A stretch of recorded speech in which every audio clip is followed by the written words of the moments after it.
Kebakaran menghanguskan sebuah rumah semi permanen di Jalan Kiai Haji Wahid Hashim, Lorong Mutiara 2, Kecamatan Seberang Ulu 1, Palembang pada Selasa, 5 November 2024 dini hari.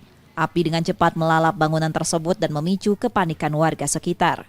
Mendengar teriakan pemilik rumah yang terbakar, warga yang tengah tidur langsung berhamburan keluar untuk membantu memadamkan api agar tidak merambat ke rumah lainnya. Mereka berusaha secepat mungkin untuk memadamkan api. Bangun letak lah besar kan, pas buka pintu itu api lah besar. Aku cuma pas teriak, tapi rumahnya bisa langsung mati keskering, ngajak anak aku keluar dulu sama kakak aku sudah itu. Nah ini masih sepi, belum ada orang rame. Api yang dari mana Bu asalnya? Dari depan nih. Dari depan nih. Bagian depan ini Bu.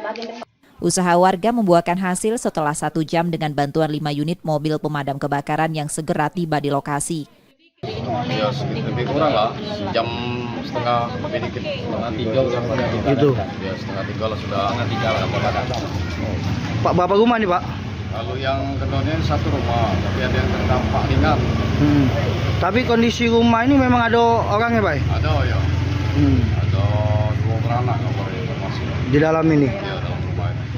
Dugaan sementara kebakaran berasal dari arus pendek listrik. Tidak ada korban jiwa dalam peristiwa tersebut. Yudi Kiswanto, Kompas TV, Palembang, Sumatera Selatan.